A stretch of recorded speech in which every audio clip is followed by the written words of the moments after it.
Before diving into this incredible story, consider subscribing to the channel and hitting the bell. Every story here has something to say, and you won't want to miss a single one. Alicia Johnson was a proud, brilliant, and independent woman. At 38, she embodied excellence in her field. A civil rights lawyer, she had dedicated her career to defending those society too often ignored: oppressed minorities, victims of racial injustice, abused women. A resident of Chicago's South Side, Alicia had worked hard to build her reputation and maintain a stable life. While juggling her busy schedule, she was single-handedly raising her daughter, Maya, a bright-eyed 10-year-old with a generous soul. Their relationship was their fortress, a refuge of love, resilience, and a silent struggle against an often hostile world. Alicia had seen many battles, but she never imagined that it would be she, the defender of justice, who would one day face such cruel and unjustified humiliation.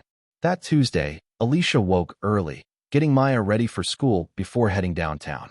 She had an appointment at Heritage Trust Bank, a bank known for its rigor and prestige, to deposit a large check. This check wasn't just a piece of paper. It was the result of a legal settlement won after months of effort, testimony, and countless hours spent defending an unfairly treated client.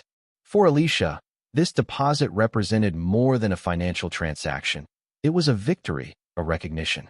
Arriving at the bank, the large glass doors reflected the bustle of Chicago's early morning. Alicia took a deep breath, her purse carefully slung over her arm, her steps steady on the cold marble lobby. Yet, as soon as she crossed the threshold, she felt an invisible weight crush her. Glances slid over her, furtive, heavy, laden with judgments she hadn't deserved. She recognized the wary look in the eyes of several customers, but especially that of the employees behind the counter. She approached the main counter, where a woman in her 40s, in an impeccable gray suit and with her hair styled with almost military precision, was looking at her with a fixed, almost forced smile. Claire Hammond, the customer service representative, looked at her sternly.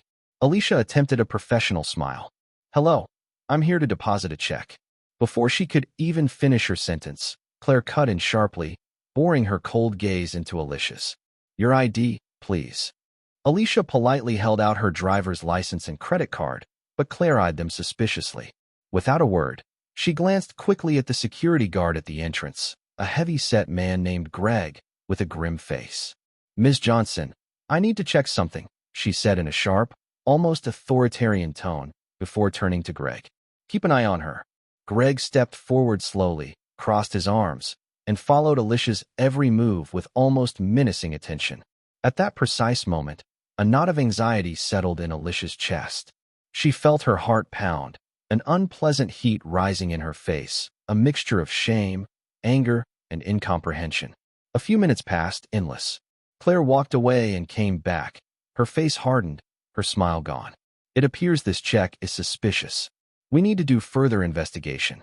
Alicia, staring, tried to stay calm. "I assure you that this check is completely legal. I can provide you with all the necessary documents."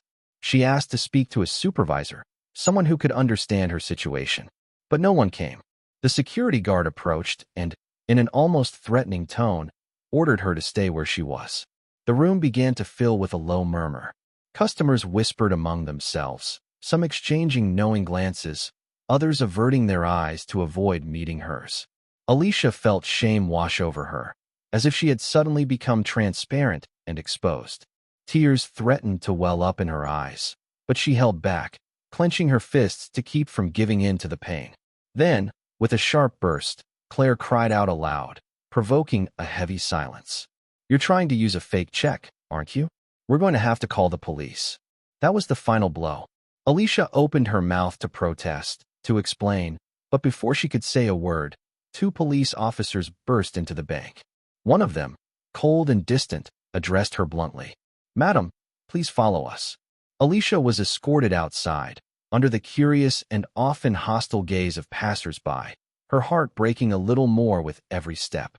The police questioned her quickly, but their indifference and suspicion hurt as much as the accusation itself. The day, which had begun as a formality, turned into a nightmare from which Alicia could not awaken.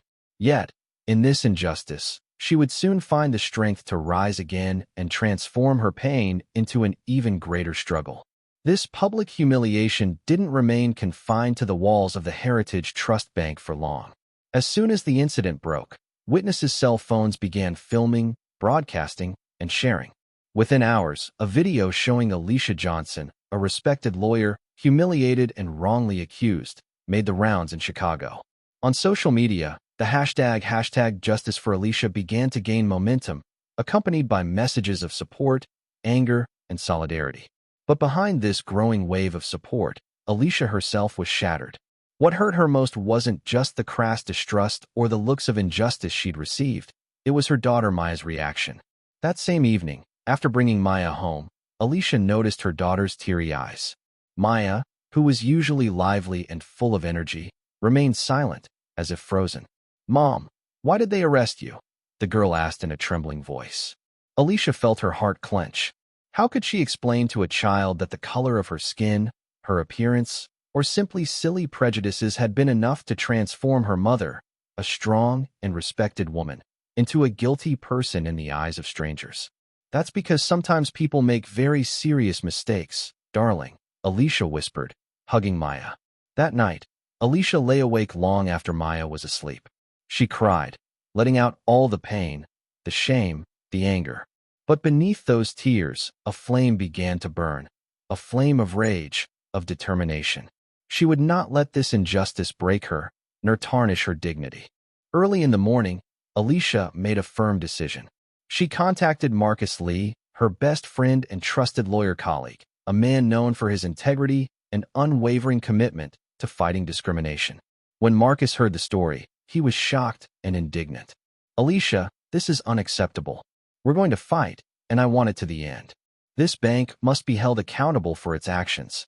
Together, they developed a robust legal action plan.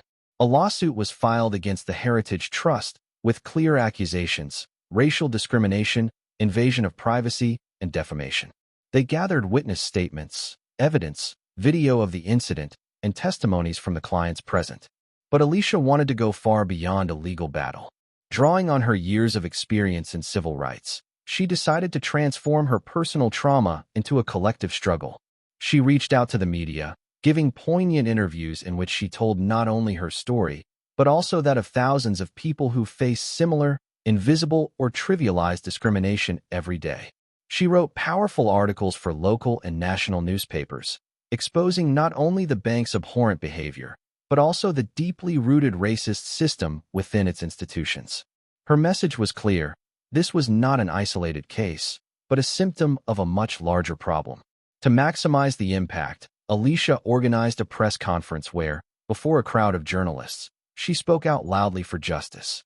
She spoke with force, passion, and clarity, refusing to be silenced. The case quickly gained national attention.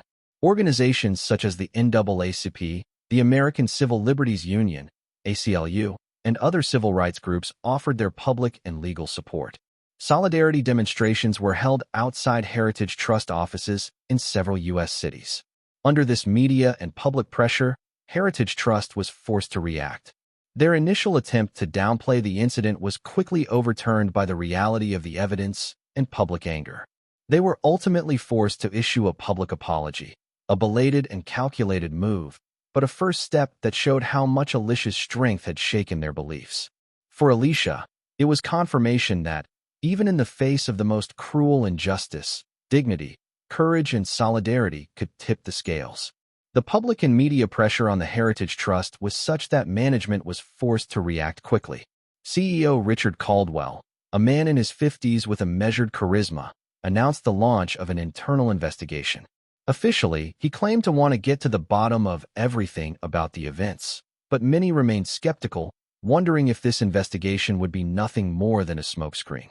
A week later, the drama erupted. A previously secret surveillance video was made public, not by the bank, but by an anonymous employee, likely motivated by a deep sense of justice. The video footage was damning. It clearly showed Claire Hammond, the customer service representative, exchanging openly racist and degrading remarks about Alicia with Greg, the security guard. The most serious aspect was the evidence of deliberate planning. Claire and Greg appeared to be preparing Alicia's indictment without any basis, knowing that the check she was depositing was perfectly valid. The knowing glances, gestures, and words demonstrated a deliberate contempt and a clear desire to discriminate. The video had a bombshell effect. The national media seized on the story, portraying the Heritage Trust not only as a morally bankrupt institution, but also as a symbol of the systemic discrimination entrenched in even the most respected professional circles. Under intense pressure and in the face of irrefutable evidence, Richard Caldwell was forced to issue a sincere public apology. In a live-streamed press conference, he said, his voice heavy with gravity, "We have failed.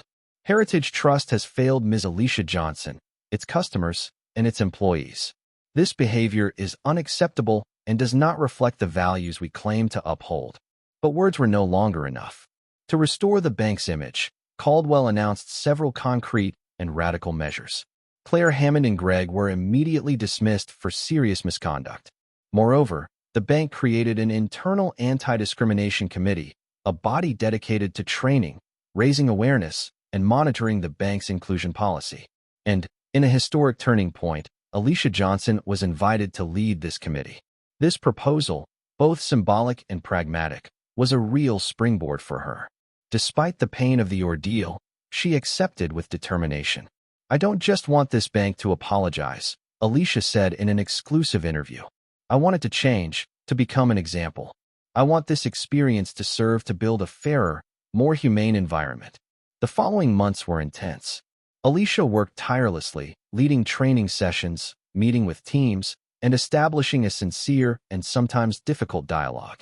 Little by little, she saw real changes, behaviors changing, and expressions softening. In her personal life, she was also finding a fragile but solid balance. One afternoon, while watching her daughter Maya play in the park, a profound sense of peace washed over her. This public humiliation, which had almost broken her, had actually transformed her. She felt stronger, more resilient, and above all, more determined than ever. Her fight was no longer just personal. It had become the voice of thousands of invisible people, silenced by everyday racism, suspicion, and prejudice. Her story became a powerful symbol, a call to vigilance, a light in the darkness. Alicia, still standing, continued to fight, for herself, for Maya, and for all who believed in justice, in a better world.